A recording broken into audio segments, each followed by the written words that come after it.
It is 5:31, and I call this meeting of the Policy Committee to order. Ms. Shope, can we have a roll call, please? Yes. Spencer Anderson. Present. Greg Schneider. Present. And Amy Levy is not able to join us this evening, so all members except Amy Levy are present. Okay. Next up is, can I get approval of the agenda? So moved. Okay, it has been moved, and I will second. Are there any questions or discussion? All in favor, say aye. Aye. Aye. Okay, motion carries. Can I get approval of the minutes? So moved. And I will second. So we have a motion and a second. Any discussion? All in favor, please say aye. Aye. Aye. Motion carries. That brings us to 2A, Policy 571, Student Transportation. Okay. Board Member Anderson, do you have any concerns, questions with this policy? Well, Dr. Garrison, do you have anything? Yeah, you mind if I Okay. start? Sure. So, student transportation has been a conversation in our district for many years. Naturally, we are a district that does provide transportation for our students. In that we have now moved into the conversation around reconfiguration, with our grade bands being K3 through 5th grade, 6, 8, 9, 12. I thought it'd be very important that we kind of revisit our student transportation policy. Over the years, one of the things that's been very important that we note is our transportation has worked, but there's also some opportunities for us to kind of look a little deeper at how we can actually be better in transporting our students back and forth to school. With that being stated, we also have the conversation around our providers and how we have utilized both our bus services and the city to help transport our students back and forth to school. With that being stated, I have had to, I should say, really think about our services and if we can be better in our services. And so taking a look at our student transportation policy is again very important for this time frame. With that being stated, there are a few changes that we are discussing right now. I know this is our first reading of the policy, and typically it's a first and second reading before it moves to the full board. Okay. But I do want to kind of walk you through some of the thoughts that we have here as pertains to our students' transportation. We have in the past, we would like to see all of our students again reside in typically, let me just slow down. Typically, our student transportation has been for the kindergarten through 5th grade, 1 mile radius of the school, okay? We are proposing that we move this down to a half-mile radius for our students to get back to school, kindergarten, K-3 in this case, kindergarten through 5th grade. Okay. In the policy as it reads right now, 1 mile is kind of what we're working towards. And please note that this is just the first conversation. Naturally, there's conversations with our bus company to see if they can actually do a half mile. And so we're not at a point now where we can think that a half mile is feasible. They're working through those numbers and through the possibilities there. But that is something that we wanted to bring to the conversation. I know right now it does say 1 mile, but we have had other conversations where we've tried to move that back to half mile. And then for the 612, we've traditionally in the policy have been a mile as well. 2 miles in the policy, and we want to move that down 612 to a mile radius for the 612 conversation. Very important there as well. The key to this conversation again goes back to can our current bus providers provide that type of service for us moving forward. And so half mile is what we're proposing, kindergarten through 5th grade, and then for 6th through 12th grade, 1 mile is what we're proposing. Again, none of this is etched in stone, but we did want to bring it to the board's attention that it's something that we are exploring due to not just our reconfiguration, but better servicing our students and families. We do know that currently there is a problem with a lot of our students getting to school, especially in our middle high school conversations, where the attendance floats between anywhere from 59% or so to 72% at the high school, and roughly an 80 percentile for the middle schools. And so we do know that this is a conversation that we need to have. Now, not everything is blamed on or placed on the shoulders of students not getting on the bus. I don't want people to think that it's all on the transportation department's problem. There could be some truancy concerns, there could be some other concerns, but if we can gain any form of increased attendance to our buildings through transportation, then that's something that we should be actively looking at. We haven't been actively looking at it like we should have, in my humble opinion, here in the school district of Beloit. And that's something that under my administration, we will be tackling with a little more fervency, getting kids back and forth to school. And so there is some things that we wanted to kind of bring your attention to. Right now in the statute, we have partnered with the city of Beloit's transportation to help us really capture the high school conversation. And so where you see the urban rule of grades 9 through 12, that's where we've been really focusing on working and being a part of the city of Beloit's conversation with the transit system there. So that urban rule will stay just in case, of course, our bus company can't, possibly give us that 6th to 12th grade 1 mile radius conversation for high school. So we do not plan on removing the urban rule, more so than it is if our bus company can, help us in this conversation, then it'll look a little different for both sides in that conversation. Another very important note in the transportation conversation is, we have parents that, drop off in 3 different buildings, and that's a lot for a lot of our parents to go here, to go there, to go there. And although Beloit, you can be 10 minutes, you can kind of be all around the city, it still takes time, and it is a burden for some of our families in the morning time getting their kids to school. Yes, I'm gonna put it on the table that with going to a half mile or possibly to a mile 612, that will mean that sometimes we'll have some earlier bus stops, okay? I don't want to take that off the table. I want to just put that out there. But families do have the option. If they really want to still, drive their students to school, that's still an option for them. But for some of our parents, that still will be the best option for them to get on the bus stop early to get to school. And so I don't want to take that option away from some of our other parents who will need it regardless. So that's some of my thoughts on this first policy, 751, before I move on to 751, Rule 1. Okay. Thank you, Dr. Garrison. Board Member Anderson? Just out of my own curiosity, how how feasible is it looking so far? Good question. So it's never easy, especially when you're bringing this to the companies when we're bringing it to them in February, right? Typically, it takes a lot longer to get a bus. We may have to add, routes, and that conversation is extensive. And so, realistically, right now, it's the conversation that is people are working through. I'm optimistic. I'm gonna leave it at that. I'm optimistic that we can pull this off, but that's why we're having this conversation now to see what we can do.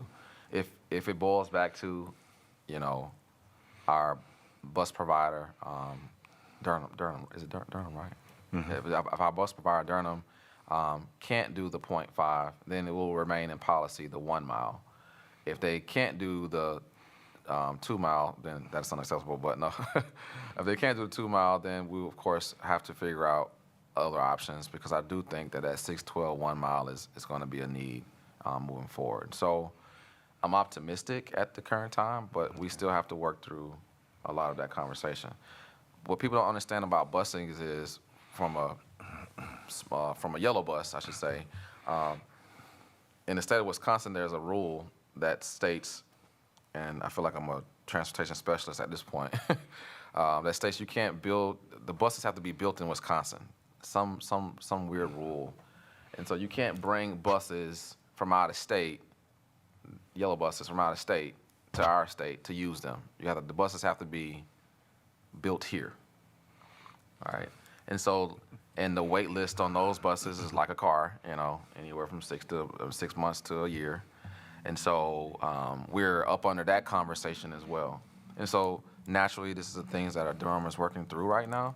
Again, I did put them on, not to say the spot, but we did bring this up to them in February. That attendance was something that we were going to be looking at, and transportation was going to be impacted. But I also have to wait on, certain decisions that we had to make here at the board before even more information can move forward. And so they're working through that now, and again, I'm optimistic is my best response.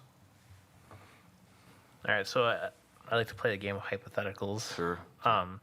So if first, so to say, we move this on, we do the recommended action, and it goes on to the full board, and then in a month, Durham comes back and says, "Oh no, you can't do this." Are we gonna have to bring it back to the policy and then readjust it? So my hopes in this first conversation is that we are thinking about what we have to do first. Naturally, I don't want to speak for what Durham can't do right now. They're working through it, this possible change. And as soon as they get to a realistic point of, yes, we can do it, or no, we can't, I'll then ask for this to be, tabled and or move forward based off of what they actually can do. So we'll never get to the point where we are at policy level saying this is what we're doing and then come back and try to change it. This is what we're working through right now. I'm bringing it to the board right now as we needed to have this conversation now, letting you all know that I'm working through this.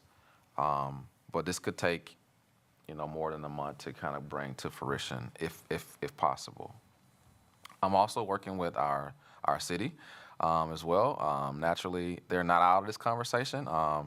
We have had conversations just last week around this policy and some of the changes that we're looking for. The city is also working through a flyer conversation, more what was the other word you gave me? Flyer, bus, trippers. Thank you, trippers. Flyers and trippers, and these are all different city transportation options that could possibly come to fruition over these next, I hate to say few years, but over these next few months. And so the flyers are a little more prepared for in the conversation with the city. Trippers are more like, it's like a big Uber, if anything, where you can get picked up at a specific spot and dropped off at a specific spot. And again, I'm not trying to compare Uber to the city transit, but that's the way I look at a tripper is a little more on-demand pickup opportunities that they're exploring there as well. So flyers, again, they're a little more prepared to do. That'll bring you a little closer to your destination versus currently what we have right now. Great, that's all I have. Okay. I've got a couple things. One, personally, I really like the idea of expanding our use of city transportation in order to provide for the needs of our students. I mean, that already exists here. The drivers are there. So that is a system that we can step into. And it's a great way for us to support the city and to make sure that that city transportation continues in Beloit. And even expands if possible. So it's a great way to support that, as well as, I've known of other individuals who in the past have had the passes from the city bus and how much that's enabled them to get out into the community and to do other things. So it's a great way to support our students and the city at the same time to do that. A couple of questions that are here, and of course, Board Member Levy is not here today, but she has provided her questions. So I'm trying to weave those in too. One of her questions was, is there a criteria for selecting a pickup point? So there is, now I don't have all the answers to this one, but there is some criteria as it pertains to hazardous roads and hazardous pickup spots. So the answer to that question is yes, there is a criteria as it pertains to where we can pick up, and from both a yellow bus and from a city bus perspective as well. So we do have criteria for that. Okay. I was thinking about thinking about Board Member Levy's question. We can probably put some of the criteria in the policy, but there is criteria. Okay. Would you like to? No, okay. Okay. It might be nice, even if we don't put that criteria directly into the policy, to attach a link at the end to cross-reference what that policy is. Okay. So, okay. Private contracts. I went down and, let's see, the other question that Board Member Levy had is looking at the second paragraph from the bottom, the last sentence in that paragraph. Private contracts with parents may be negotiated for the transportation of students involved. Just an explanation of what that means and what that might look like. Sure. I'll have Mrs. Beavers explain that. Okay. Hi. So this would be an extenuating circumstance. For example, if we have a student attending maybe the School for the Deaf or the School for the Visually Impaired, Project Search, something like that, the school calendars that they follow don't always align with the School District of Beloit's school calendar, and so Durham isn't always available. And so we will oftentimes make agreements with the parent and reimburse for mileage or give them a gas card for transportation. So it's a parental contract. Great, thank you. And I was just also looking at the very last paragraph, that sentence, the Executive Director of Business Services shall be designated as the person. Would it read better if they just said the Executive Director of Business Services is responsible for it, hearing, and take out the rest of that sentence just for clarity? Take out shall be designated as the person. Let me. Can you tell me exactly where you are? I'm sorry. It's the very last paragraph on the first page. Okay. Begins the Executive Director of Business Services. Okay. And you want, what was your suggestion? Take out shall be designated as the person and just substitute is. Oh, yeah, we could do that. Yeah. Yes. To me, I think that reads a little bit better to do that. Any other questions, thoughts, concerns on this policy? Okay. I just want to make sure I add, again, I know it states that we would want to move to 1 mile or more. Right. But again, our goal is to 0.5. And so that is our goal as it stands. If they can't do it, then the 1 mile will be where it will remain. Right. Okay. So normally we go through and group all related policies together in one motion.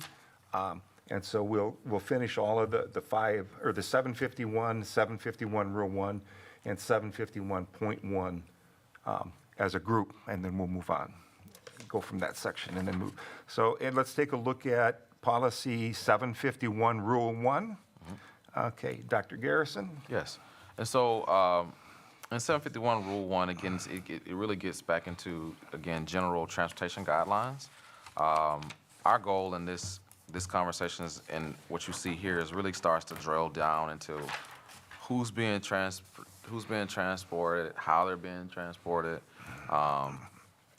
the procedures in case it's a problem. You know, this is kind of what 751 Rule 1 looks at. Right now, as it stands, no major changes that we're looking for. Instead of again, our goal is to provide transportation from pre-kindergarten to 12th grade. Okay, that's our goal. Follow closely around looking at some of our procedures as pertains to when there's problems in the school district with transportation, how we're going to work through it, as well. Typically, our business finance and operations director, I should say executive director of business business services, is the point person for a lot of the transportation complaints and or transportation concerns. They work very closely with Durham and, of course, our city transit. And so that will remain in that conversation.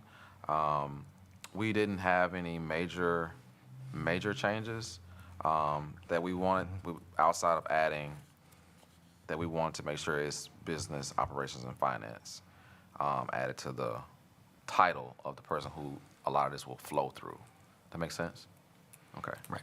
Yep. And so that was the gist of what you see and our changes. Okay. Board Member Anderson?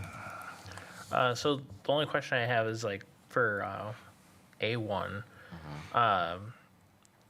you see, like towards the bottom there, it says like pre-K to 12th grade students who reside within 1 mile or more of their resident school.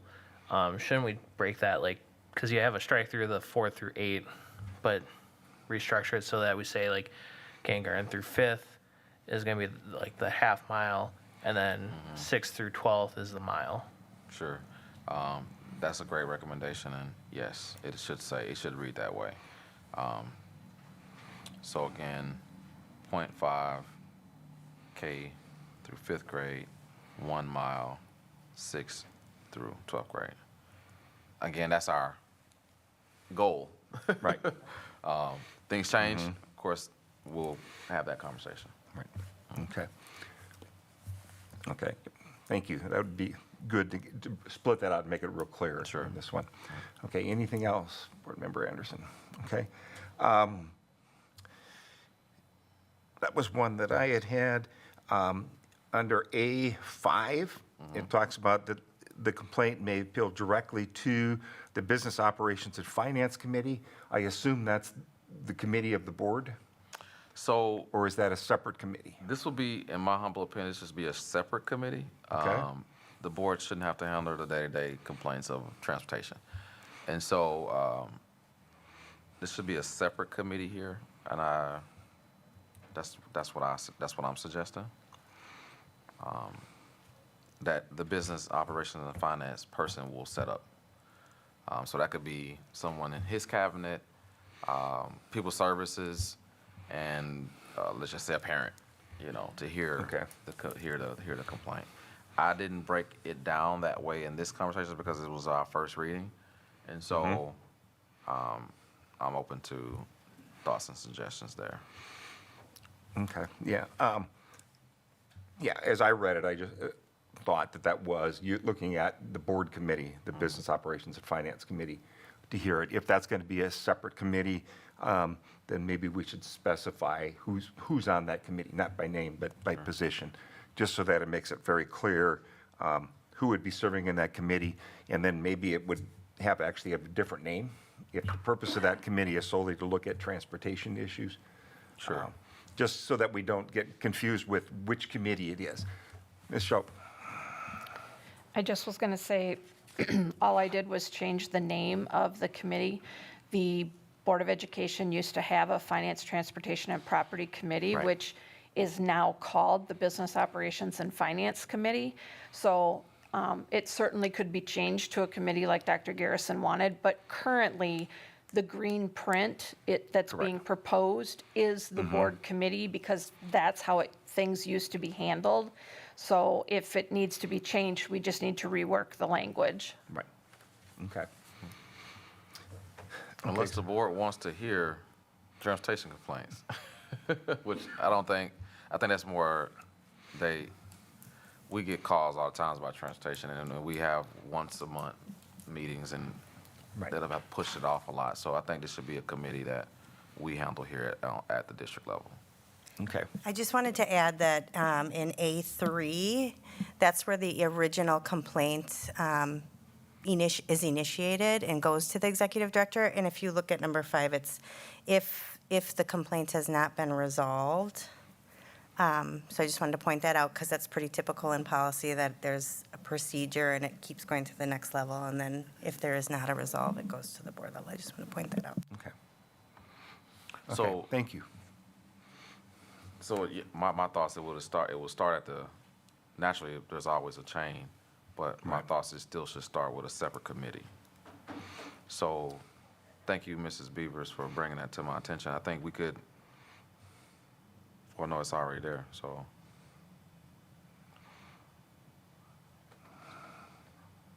So yeah, it starts with the principal naturally, and then it goes to the executive director and business services. I should say committee there on number 3. Okay. Or no, well, I'm sorry. Sorry about this, y'all. Well, it still would go to the executive director of business services for a Correct. decision, whether the director does it themselves or does it as a committee. It still goes to that individual for that step. Correct. So, but it would be good if there'll be a committee form there that we include that. And then number 5 would be the Board of Education Committee on Business Operations and Finance is the next step For appeal, for appeal. yes. Correct, okay. Okay. And then Board Member Levy looked at 5B, or A5B. Students who have been determined by administrative decision to live within the 1/2 or 1 mile area will not be bused unless the parent demonstrates by, preponderance of evidence why that needs to be changed. To me, seems, a little bit more difficult to read through. But her comments are that if we're saying a student is not going to be bused, shouldn't it read, the students who have not been determined to live within the busing range will not be, or,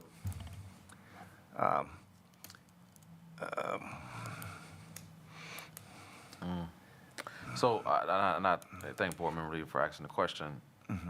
Our goal is to be clear, and if this makes it clear, I'm fine. I read it, and I understood it that way, but right, if our goal is to make sure that everybody can understand what we're reading, and so I don't disagree with her thoughts, because we're Yeah. saying the same thing, just Okay. differently. So, right. Just maybe look at that sentence and just see if it can be written a little more clear okay, for the next reading. no problem.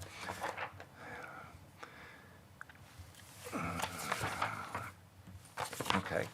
And that is all we have for that. Any other comments, thoughts, or ideas? Okay.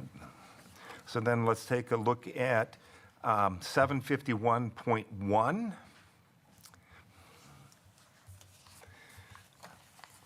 Which is a proposed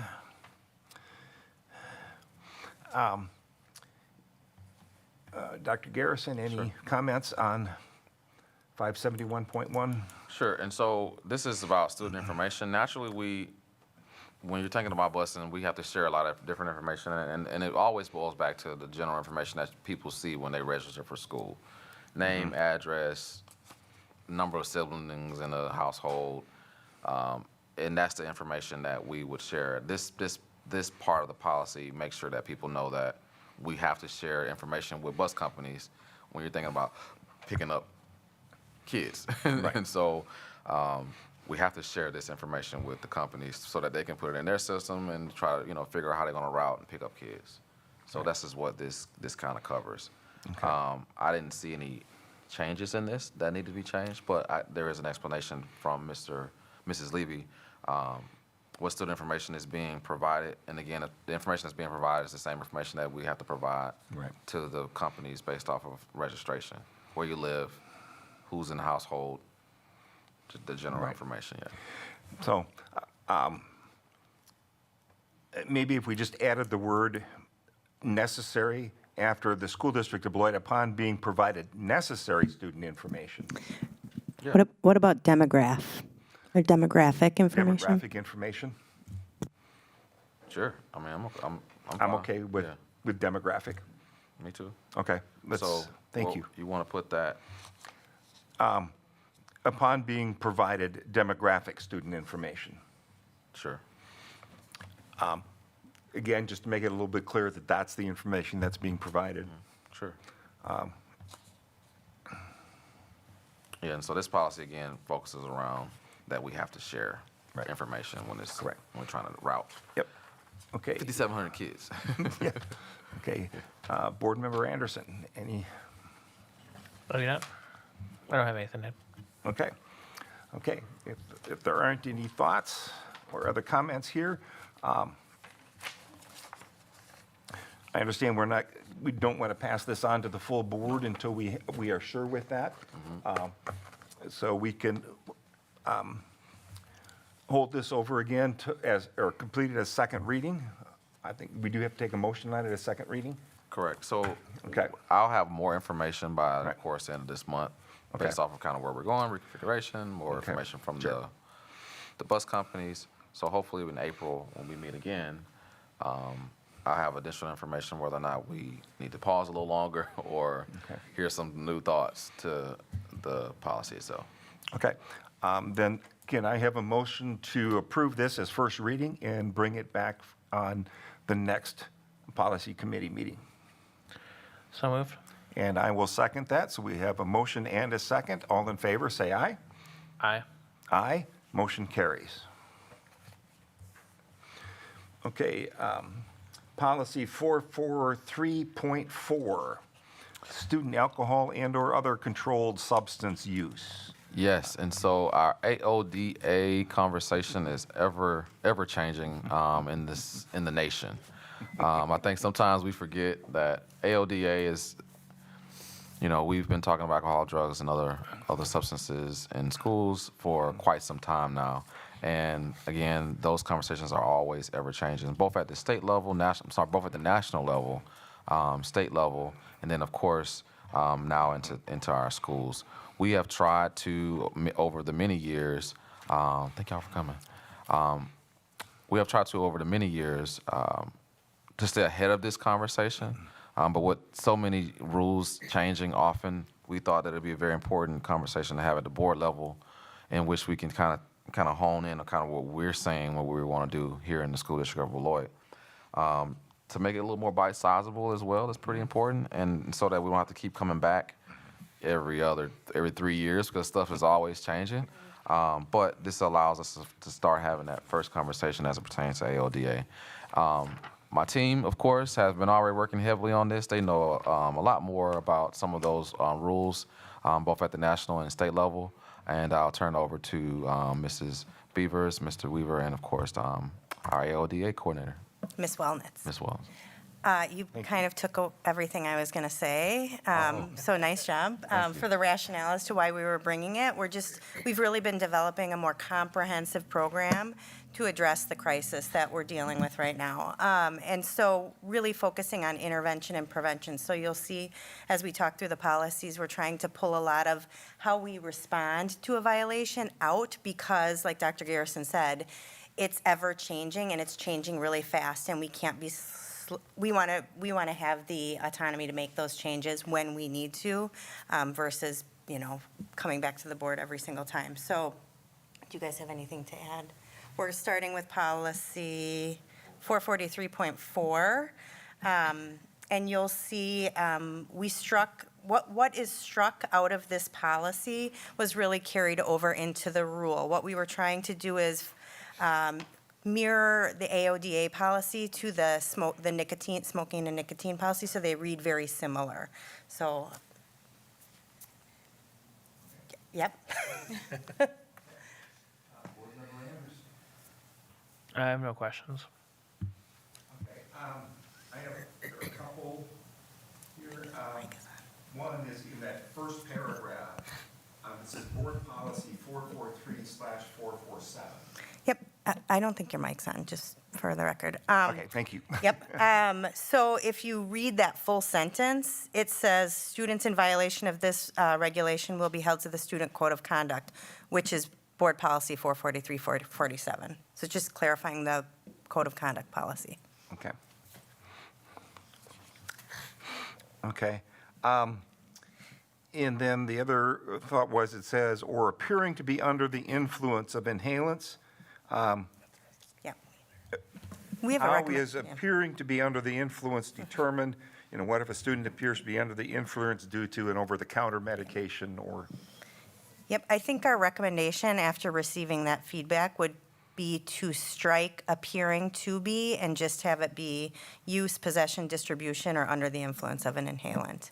So it reads similar to number 2 above. Okay. Okay.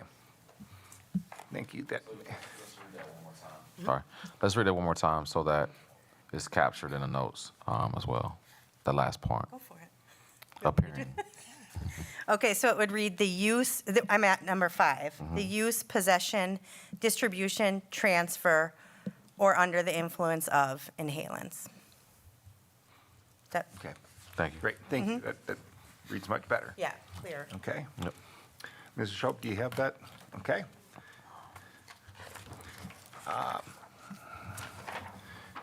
Those are the only things here. I have nothing else. Any other thoughts or comments? Okay.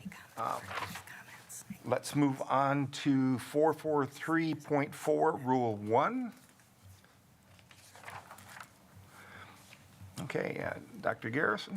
Yes, again, as you kind of look at, actually, I'm not going to steal any thunder. I'll turn it over to the person Sam. who, I'm sorry, can I get your last name again? My name's Sam Walnuts. Walnuts. And I want to say Sam, but I know I like saying last name, so thank you so much, Ms. Walnuts. Can you kick us off with 443.4, Rule 1? So everything that was struck from the policy before was really shifted over into the rule, again, to add into that fluidity of being able to change up programming as the needs are arising and as, unfortunately, new drugs are being introduced into our community. So to be more responsive to what's happening for our students and provide that prevention intervention. And then all the strike-throughs at the end are just, again, removing that procedural piece for administration and students.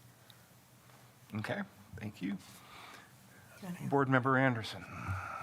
Go ahead. I have no questions. Okay. I was just going to add one thing too, Okay. that when we talked about removing the procedure piece, we also wanted to mirror the other areas of the code of conduct. So like no other area really of the code of conduct do we build the procedure of how we're responding, both proactive and reactive to it. And so we thought it'd be important for this one to be the same. Right, okay. Thank you. Just 2 questions here, and this is, I'm looking at line 4. It's just a spelling error. That starts with recognizes that alcohol and other drug use / I'm assuming that's supposed to be abuse? Correct. Correct, okay. So we'll correct that word. So real quick, Mr. Soap, do you see that correction? I gotta get this. Thank you. Okay. And the other question is there criteria for use of the canine searches?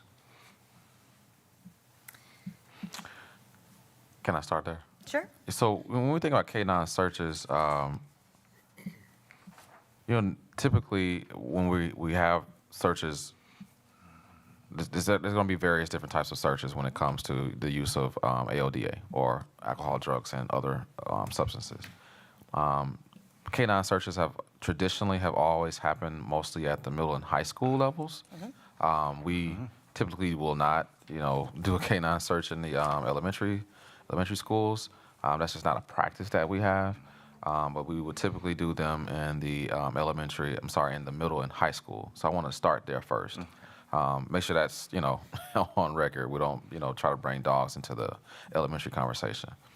With that being stated, our middle schools are typically, canine searches are done at least once or possibly twice a year.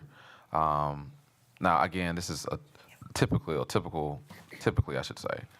I'm not 100% sure if that's detailed in this policy, how many times we'll do a canine search. I think no, so it's not detailed in this policy, how many times we'll do that canine search. However, again, every building, middle school, will typically get at least one canine search. That's typically scheduled through our SROs. It's detailed, it's walkthrough, it's information that will be shared with, of course, our administration as pertains to when we're going to do it. Naturally, we're not trying to, it's not a I got you, but it's also something that we want to make sure that we are actively participating in as we, deal with the increased number of students who have access to these substances. With that being stated, naturally, we don't try to, tip the public off and all that kind of stuff like that, but we do share information afterwards with the public. And you will see that in our presentation here. And so when I say we would share information with the public, if after this canine search is conducted, we typically would send something to the community, letting know that what canine search was conducted here at the school building. Let's just use McNeil, at McNeil on January 14th. And that's as far as the most information we would share, because that's all that people need to know. We did a canine search. And then, of course, if there is any hits and all that kind of stuff, that stuff is typically dealt with at the school level first, and then, of course, it goes to district level after that. And so we try to, make sure that we are very thorough in the conversation. The canines typically wouldn't walk the entire building as well, and I'm just sharing this and just general information. There's areas in which we are given and throughout the building, and so no one will know where we're doing canine searches. That's the part of the search, not to know exactly everything in which we will be hitting throughout the school. And I say hitting, in this case, the dog. Typically, an administrator is also with the K-9 unit, and that administrator is, of course, walking, making sure that everything is safe. Students are typically always in the classroom. The search typically will last anywhere from 15 minutes to 30 minutes, tops, from the beginning to the end, depending on how many areas we're going to be actually looking at.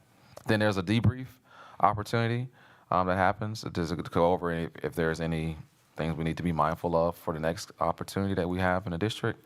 But overall, these are very controlled opportunities, and so I just want to make sure I just shared that information about a K-9 search before we go a little deeper. Great. You got it. Yep. It's also referenced in policy 446.1. Okay. So, canine searches. Nice job.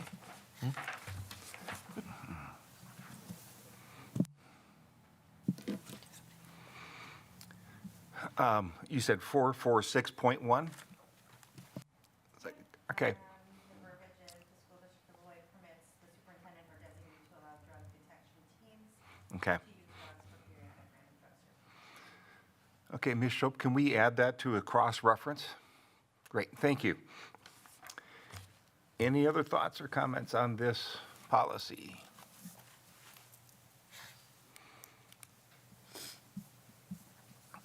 Okay. So Dr. Garrison, if I'm correct, we approve this as a first reading and bring it back for a second one? Okay. This will be approved. Yes, Okay. sir. Okay, so is there a motion to approve these Rule 443.4 and 443.4, Rule 1, as first reading and bring it back at our next policy meeting, second meeting? So moved. And I will second. We have a motion and a second. Any discussion? All in favor, please say aye. Aye. Aye. Motion carries. Thank you. Okay.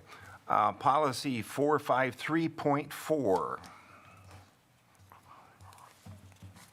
Administering medication to students. So, when we're thinking about administering medications to students, naturally this happens in every school district, and it is our responsibility to work with our families as it pertains to their students being with us throughout the day that may need medication. Our goal has always been to be as confidential as possible when it comes to medications, and so typically there's people that work very closely with our school nurse and our nursing aides in the building, health aides, I should say, in the building, to make sure that our students are getting their medication when they are supposed to receive them.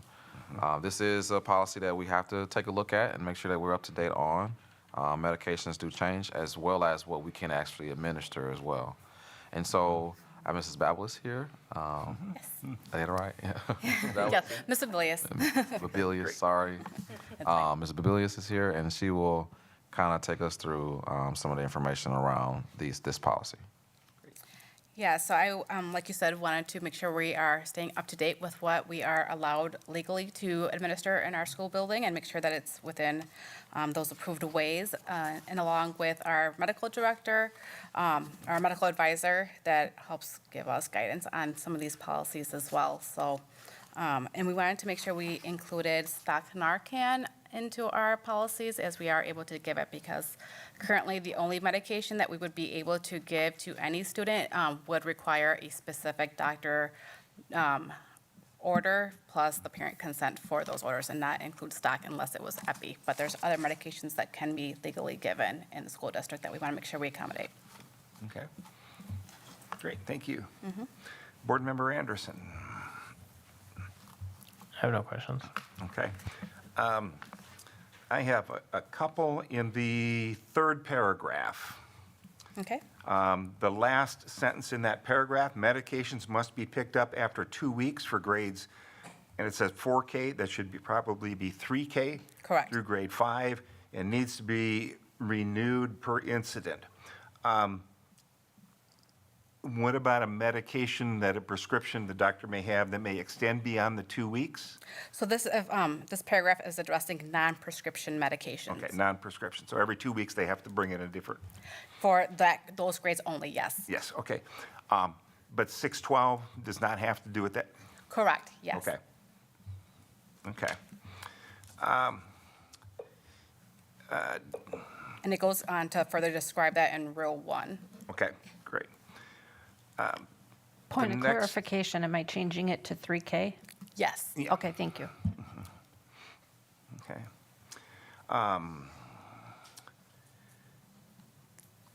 The second paragraph below that, again, it's written approval of the licensed practitioner, parent, guardian, and school nurse. So the school nurse has to approve that being in, that the student has that in their possession in schools. Mostly it's to the self-administration piece of Right. it, because we do need to make sure that they are able to give themselves the correct dose. Okay. Because ultimately, the school nurse is responsible for that. Right, okay. Yeah, to me, it makes sense that the school nurse has to be aware that this individual has it in the building. Okay, so. do that. So I'm sorry. So are you saying that so what is your? It was just a question about, why does, if it's coming in under a licensed practitioner and the parent guardian agree, the question was, why does the nurse have to sign off on it? Yeah, nurse But- still, yeah, she would still need to sign off on Right. it because it's in the building. Right. And it's actually another layer of safety. to be Right, honest. absolutely, I agree with that. And I think that's the same thing then for the next one with the auto injectors and so on. Okay. In the last paragraph on the page, it added the medical emergency response team. I assume those are within each building? Correct, yes. Correct, okay. Who is on that team? So the principal is the one who designates who they will be, and then the nurse approves or not approve. Obviously, if we go to train that staff member and we see that they are not able to do that correctly, we would let the principal know that we need somebody else. Right, okay. Okay. And then on the second page, that last paragraph, the question that Board Member Levy had is it says the documentation are delineated in the policy's administrative rule. And her comment is that it doesn't exist under administration rules in board docs.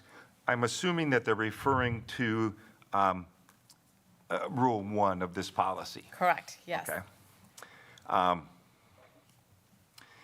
So there's not a change there? Right, right.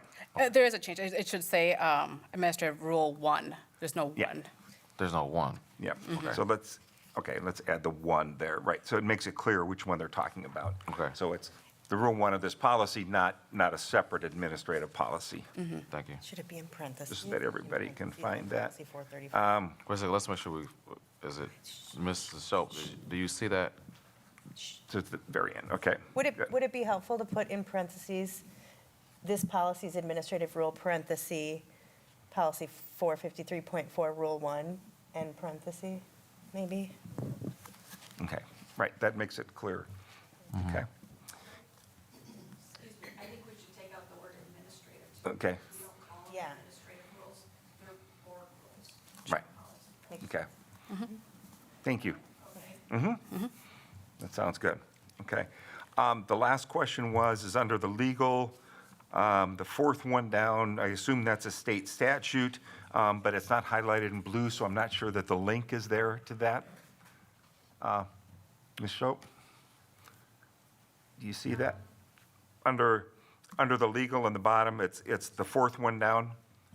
I haven't linked it yet because it hasn't been approved yet. It's one of the new, it's in the second paragraph, it's green. Okay. And so if the policy gets approved, then I'll link it. All right, great, thank you. Does that make sense? Yes, it does. Thank you. Okay.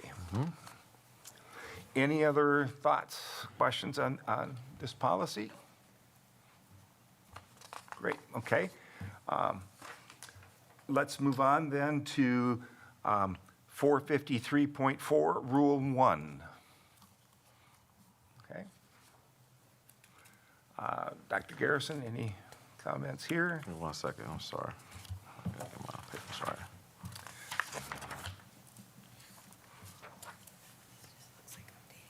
You said 454, Rule 1? Yeah, 453.4, Rule 1. Administering medication procedures. Sorry, I had my papers out of order there. That's okay. Yes, 453.1, Rule 1. Again, it goes back to really making sure that we are clear as pertains to our services that we'll be providing and throughout our buildings. And so, again, the changes that we've made really focused on making sure our director of school health is actually added to some of the conversation in those first two blocks, as well as going into the responsibilities of our school nurse, which is ever-changing as well. I will say this, the nursing services have picked up tremendously over the years from even when we, of course, started multiple years ago. A district our size also has picked up additional needs in our district as well. And so it's great to have a professional on staff to kind of walk us through that conversation. So naturally, in the responsibilities of the school nurse section, we did add that they have to have a license. I think that's pretty important to add there. Responsibilities Can I just, I'm sorry, clarify. Are we 453.4, Rule 1? 453.4, Rule 1. Oh, I'm Okay. sorry. I'm looking at 453.1, Rule 1. 453.4, Rule 1. Administering medication procedures. I'm so sorry about that. That's okay. Good call. I'm talking about a completely different process. Previewing. I was on a roll too. Y'all just. No, I didn't want to interrupt, but I was like, Thank you for interrupting. So yes, you're right. We're previewing the conversation, and so going back to authorization to administer medication. Again, it goes back to who's able to do that in this rule. My apologies, y'all. I think when you start talking about medications in the school district, again, we've upped the ante a little bit of what we're able to administer for the needs of our students and of course, our families. And this rule kind of captures that as well. And so I'll turn it back over to Ms. Billings. Yeah, so really we're just trying to clarify some things that might not have been easily understood, that may have come up while I was going ahead and adding those stock medications that we can now give. Sure. So, Okay. Board Member Anderson. One thing that we should probably edit under Part 4C, where it says like will dial and then in quotations 9AA. I'm assuming that's supposed to be 911. yes. I mean, it works out like AA twice. It's one on the Right. it comes out as one, so it's fine. But It does. Yeah, it does. Yeah, that's a correction. Okay. Under 1A, it says that employees and volunteers other than school nurses who are authorized to administer medication to students will receive training approved by the district. Who in the district would approve that training? So I would, along with the medical advisor and school nurses. Okay. Can we designate that in policy? And approved by, Director of School Health and/or designee. okay, Correct. Director of School Health or designee. So typically in these conversations, naturally I lean back on the experts. Right. And naturally, the experts lean back on the doctors, right? And then it's approved. And so let's just try to figure out how we're going to write that. It's kind of understood in the school district, but I guess we want it plain. So Maybe approved by the Director of School Nurse in conjunction with the medical advisor. The district. Good. And you want to clarify who the medical advisor is, because I know that's a question that. Yeah, so our medical advisor is Dr. Rudisill with Beloit Health System. He's been our medical advisor for the last 9 years. Okay. So Michelle, you got that? No, because I need to know where you're putting it, and then I need the other Michelle to slow down just a hair. Sorry. Okay. I got the concept, I just gotta know where. So we're up under So, yes. 1A. Okay. And then will receive training approved by the Director of School Health in conjunction with the medical advisor.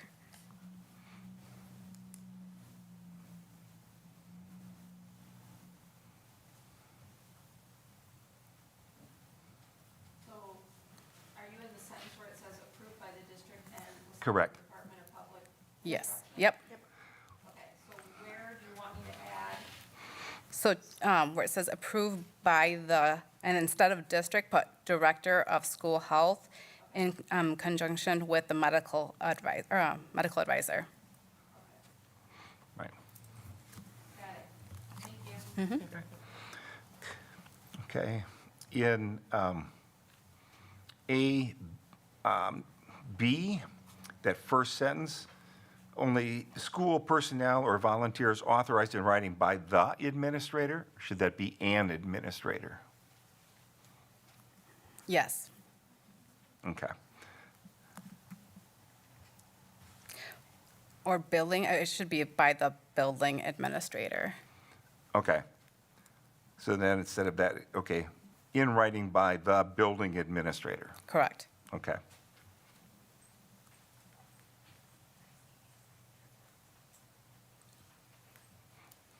Okay. Ms. Schultz, did you see that? I did get that, yes. Thank you. Great, thank you. And then under 2A, the first one, number 1, it talks about the consent forms for medication. Are those forms available in every school? Yes, every school and on the website. Great, okay.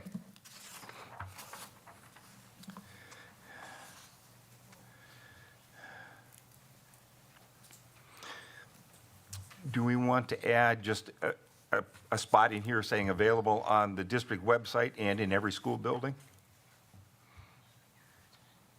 Yes, we can add that. It's no big deal. So we'll add to 2A. This information can be found on the district website as well. I mean, Right. this information. Well, just the consent forms that they need to Consent fill form. out, yeah. Sorry. Okay, that's The fine, consent form right.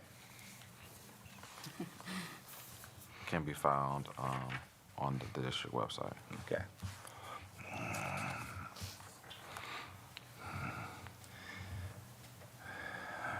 Ms. Shope, do you have that? Yes. Thank you. Okay. And then under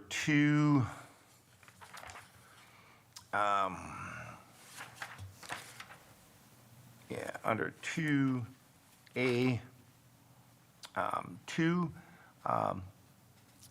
the prescribed licensed practitioner may be notified by school personnel when the parent guardian requests the discontinuation of any medication at school.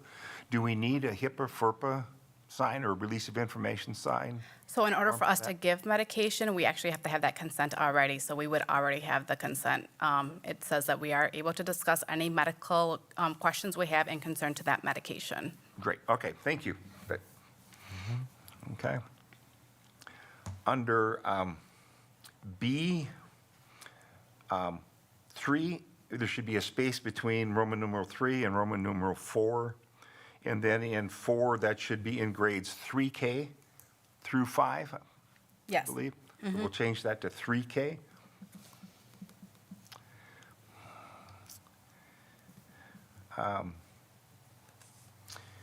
We talk a lot about self-administered medication for asthma. What about insulin? Or is that required to be administered in the nurse's office? This one is just pertaining to non-prescription medication, or did you go somewhere else? B is all about non-prescription medication.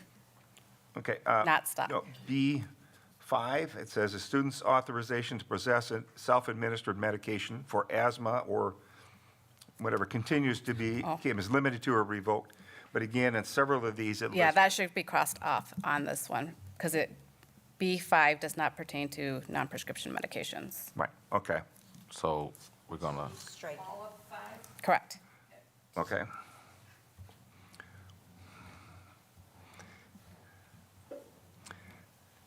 Is insulin something that students are able to carry with them in schools, or do they need to go to the nurse's office? They do need to go to the nurse's office for that one. The only ones that can be self-carry emergency medications. Okay, thank you. I got a question about that. What about the students who have the packs where insulin is being given to them throughout the day, and they can kind of, increase their numbers or decrease their numbers? Well, they can't increase or decrease their numbers unless they have like an order to do so. So I'm just thinking about my own godson who has who has an insulin pack that he's had since he was a baby, and now he's, of course, through school he knows what his numbers should be, and he can kind of give himself, he can administer those numbers, or he can increase his numbers based off of his own. You mean he can dose himself? He can dose himself, correct? Yes, yes, Thank you. okay. Is that something that we need to have in this? When I was reading this, I didn't know if it was going to come up later or not, but. I mean, legally, they can't. I'm not saying it doesn't happen, but legally, they can't, according to Wisconsin state statutes. Only emergency medications. Okay, so Okay. if it would need to be adjusted during the day, they would have to go to the school nurse to have. Okay. Okay. Okay. Ms. Levy asked the question, why food supplements and natural products can't be given in schools. Because per the state statute, we have to have the number of what the ingredients is and also the milligrams or dose of each medication. And since over-the-counter, like food supplements and natural products are not FDA approved, then they don't follow that requirement. Okay. So, Okay. That makes a lot of sense to me. Okay, under, let me get the numbers right here. I'm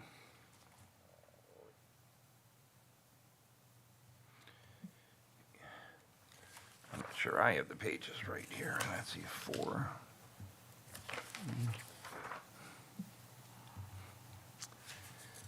Okay. Oops, okay, turn that over. Under number Roman numeral 4, stock opioid stuff will be available in designated school buildings. Why not all school buildings? Right now, we don't show any evidence that would support like needing it at an elementary school building. We would be more concerned about it being given in the real cause of it not being treated, so that's the only reason, but we left it kind of as designated in case at some point we decided that it should be at elementary schools as well. But right now, the plan would be for middle and high schools. Okay. Thank you. Okay, under 5, Roman numeral 5C, the second line, it says only in 9th to 12th grade in accordance with section 2. Should that be a capital B in the parens? Yes. Okay. Did you see that, Mrs. Schroep? Yes. Okay. And then the question is, does the over-the-counter need to remain in the original packaging? Yes, per the What is- state statutes. Yep.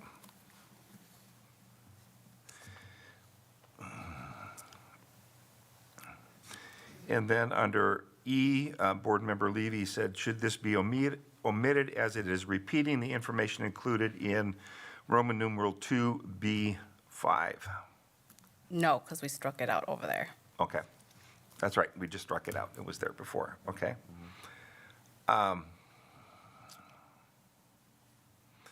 Who is responsible for requesting the backup rescue medication? The health office staff. Okay, the health office. So do we want to put that there, backup? Right. Backup rescue medication should be requested from the parent guardian, probably will be. Yeah, from the parent and guardian by the, said, Health office. health Yes. office. Okay, From the parent and/or guardian by the health office, correct, health office staff, sorry. right. Mrs. Schultz, do you see that correction? Yep. Thank you. Good, okay. Okay. Under Roman numeral 5, the very last sentence, for the safety of our students, expired medication should not be administered at school. Is it should not or will not? I would leave should not only because a nurse could use her critical judgment or decision-making in an emergency situation. If a student was having severe asthma attack and we only had his expired medication, in that situation, a nurse could decide to go ahead and give it. Okay, thank you.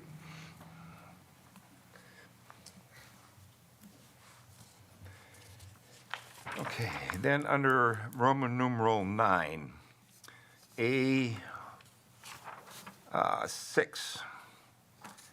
Error is wrong student, wrong time, wrong medication, wrong dose, wrong route. Was a question, what is wrong route? Route. Route, sorry. It's fine. It could be oral, inhaled, rectal. So obviously, if it was a medication ordered directly and you gave it orally, that would be an med error. Okay. So it's really the method of which it's Correct. given? Yes. Okay. And that just comes straight out of our Nursing Practice Acts. Right, okay. I think one could read this and think, if we don't know the medical route. We're thinking route. So I agree Right. with Board Member Levy, or whomever thought this was, Yeah, Board Member Levy, sorry. That's a medical route term. So, should we do something different with that? Add wrong medical route, would that make more sense? I mean, That's- this is the language that it's taken straight from. And the Wisconsin DPI training, so anyone who's trained to give medication would know it as route. Yeah. Okay. So I know what wrong student mean, wrong time. I do know wrong medication, wrong dose. That makes sense. Wrong route. Wait a second, where we going? But I understand. It's the medical term. Right. Okay.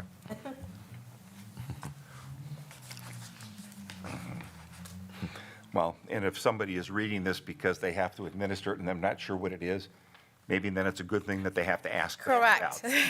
That's the administration. Yeah, that's correct. Right. Okay, any other thoughts, comments on this policy?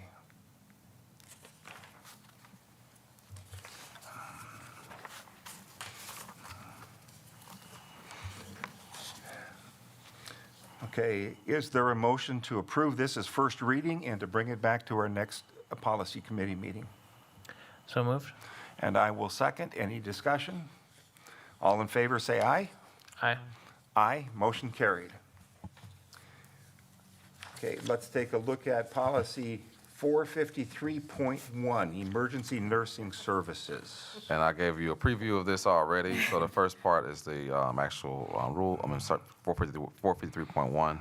Again, we made just some slight corrections to say Executive Director of Pupil Services will be the overseer of the school nurse pretty much, and or his or her designee. A qualified physician shall be appointed by the superintendent or designee to serve as his medical advisor, and we have done that as well.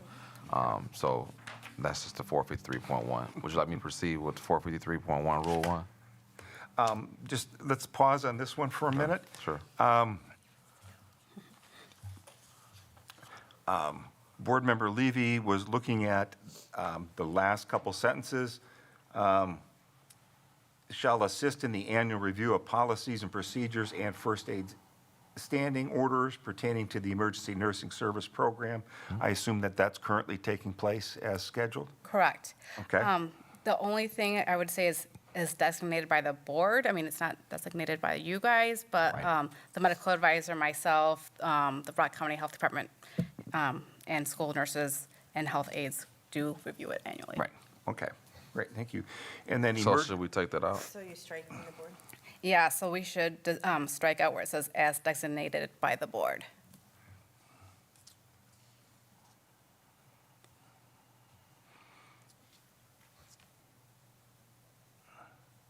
Okay.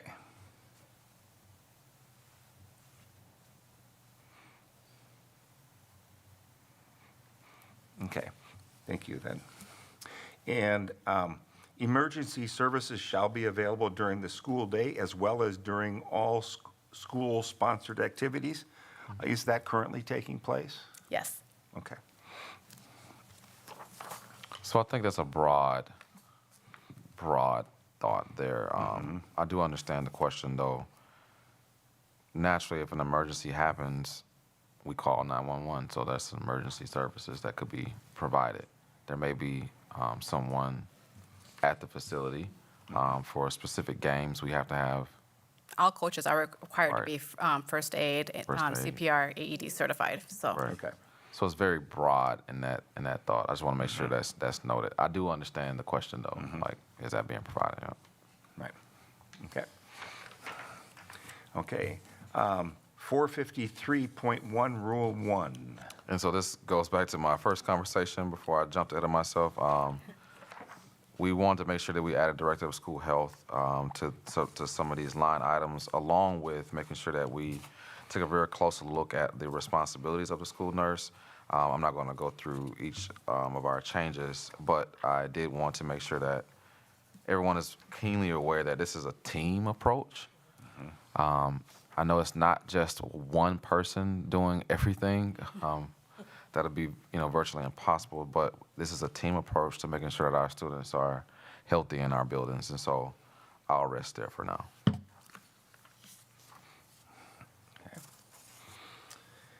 Okay, Board Member Anderson, any thoughts, questions? No questions. Okay. Okay.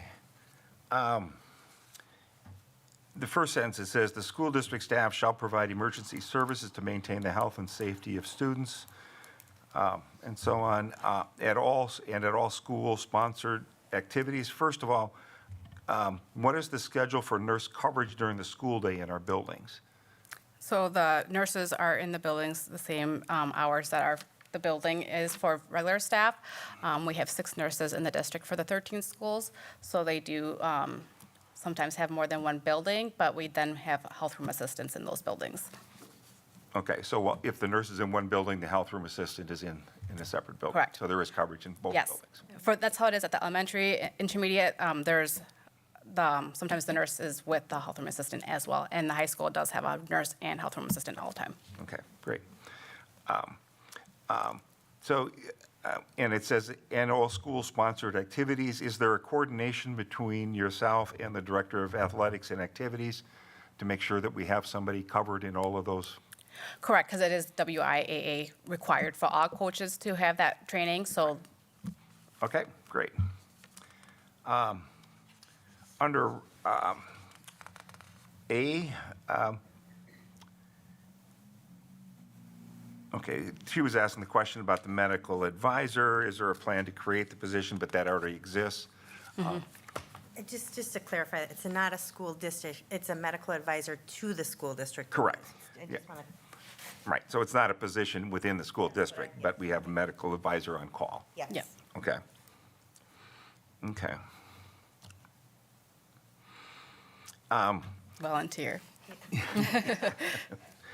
Under B, staff responsibilities, the statement is, a lot of these are actions that happen annually. What are the day-to-day responsibilities of the Director of School Health?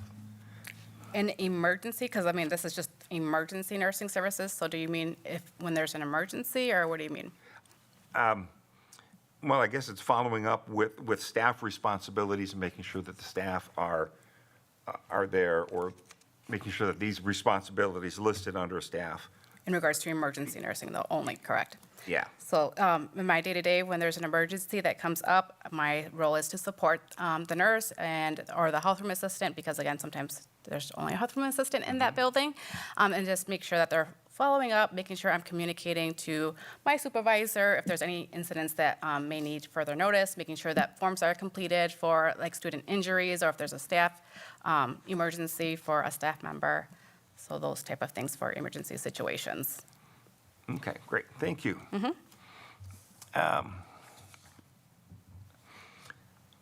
Under B3, responsibilities of principal, provide for a designated health area where first aid and supplies and students' emergency information cards are readily available. Her thought was, should that say students or student? I mean, it's multiple students, and it belongs to them, so. Right, okay. So that's a change? No. Just leave it as the plural, right? Yeah, okay, because it's all of the students. And then under F, G, and H, are principals aware of this, and is that happening within the buildings?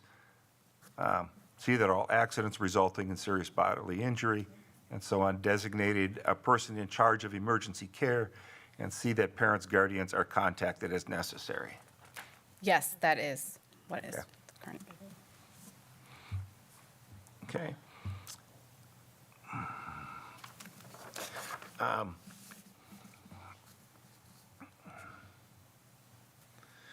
Under G,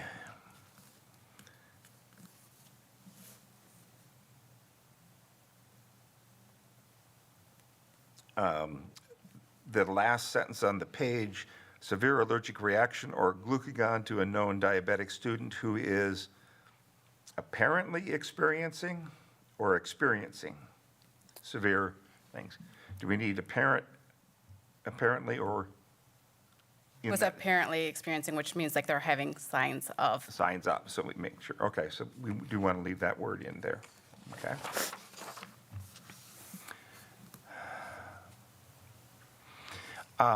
And then just a question is, what are the consequences of administering Narcan to someone who is not experiencing an opioid-related drug overdose? There could be possible minor side effects. I mean, nausea, vomiting, things that are typical with any other medication that you might have a side effect from. They're only serious, maybe like elevated heart rate. But again, at that point, the EMTs are on their way there. The more risk would be if we didn't have it and didn't give it. Those could be fatal. Okay, thank you. Okay. That is all the questions for here. Any other thoughts or comments? Again, is there a motion then to approve this as first reading and to hold this over to our next policy committee? So moved. And second, we have a motion and a second. Any discussion? All in favor, please say aye. Aye. Aye. Motion carries.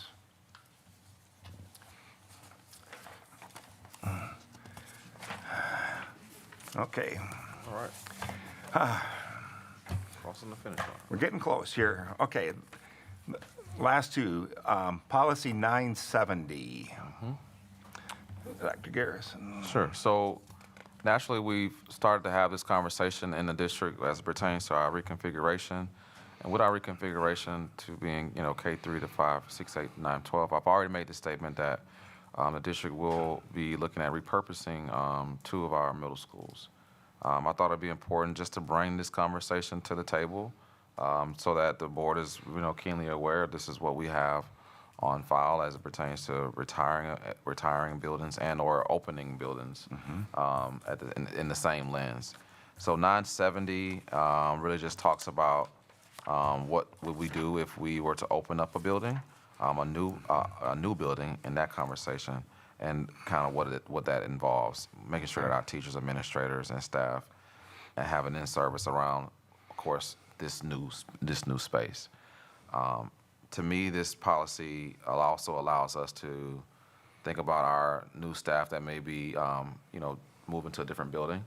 As it pertains to the reconfiguration, we still want to allow them to have that opportunity to go into their new space because although it's not new to one staff member, it may be brand new to another. And so I thought it'd be important that we just at least bring this conversation to the board level for discussion. Right. And that's 970. Right. No changes, just more so to be on food for thought. Any comments? Board Member Anderson? No. Board Member Levy was wondering if there should be a time frame included in that, such as 30 days prior to the occupation or. So what's hard about a time frame is we're hiring throughout. We're throughout it. And to pinpoint a time would be a little difficult. And so I would probably want to stay away from trying to pinpoint a time frame for all staff and services or whatnot. Okay. More so than it is to make sure that our staff know that their principals, in this case, building administrators, will make sure that they have ample amount of time to, get into the buildings, orient themselves to their new space before, of course, before they start working. Okay. And that this happens with new staff regardless. But again, some people are hired on, September 25th, and so they may have not gotten a chance to come in and do 30 days prior. So. Right. I think the thought is if we're moving the staff from one building to another building, then they're able to get into and maybe see and begin to understand what that building looks like, so they begin planning how they're going to set up their classroom or whatever. So if I'm looking at just a time frame, maybe as soon as practicable, that this will take place, so they'll have access to the building. Yeah, I prefer as soon as possible. I mean, Okay. as soon as practical. I would stay away from putting a date though. Yep. Because that's more. You really can't determine certain Right. things. Yeah. Right. Well, I know on some occasions, updates in buildings happen, and the week before school opens, they finally get completed, so we have access to the space. So you can't do something 30 days before if the space isn't available until then. So can we just add as soon as practicable to the beginning of this, as soon as practicable prior to the occupation of a new building? Or just so that Something around So in those lines. we yeah. try to make sure that staff know that as soon as we can, we'll give them the information that they need to be able to prepare for the next year or the coming school year. Okay. Okay? Okay, policy 990. Yes, and so mirroring the 970 policy as it pertains to coming into a new building, naturally there's a conversation about retiring facilities as well. And when we're retiring facilities, it falls under three categories: educational flexibility, neighborhoods, and cost. At the current time, this is what we have here. I didn't want to get into changing language in this conversation just yet, but I think what we have here is something that's clear. It still fits, but that's kind of where I was landing when I first read this one. I did want to bring it to the board's knowledge that this is what we currently have and what's being shared, because we will be repurposing some facilities here in our district. The policy does say retirement of facilities. Right. Okay. Board Member Anderson. I have no question. And I have no questions either. So can I get a motion to approve policy 970 and 990 as first reading? And, or are these, we're able to just go ahead and approve these and send these to the board? If there's no changes to outside of as soon as or as soon as applicable to 970, I think we can move these straight to the board for approval. Okay, thank you. So then a motion to approve Well, policy, sorry. You're not really approving any. okay, we're just to send it to the board, the full board. Yeah, I mean, Yeah. if you want the full board to review it, you can just send it to the full board for review, Yeah. because there's nothing changed, so. Right. Yeah. I guess that's how I would suggest that you word it, Okay, as opposed to approving them, because there's no approval, you're not changing anything. Well, 970 has that one piece. Oh, that's correct. I'm so sorry, my apologies. No problem. Forget that we make one small change. yeah, right. Yeah. No, Okay. that's okay. It's all good. That's why we're here. Okay, so then let's approve the change in 970 and send 970 and 990 to the full board for their review. So moved. And I will second. Any discussion? All in favor, say aye. Aye. Aye. Motion carries. I have lost my computer connection here. So our next meeting date would be the first Wednesday of April, April 5th at 5:30 PM. Is there a motion to adjourn? So moved. And second, all those in favor say aye. Aye. Aye. Motion carries. We are adjourned. Thank you.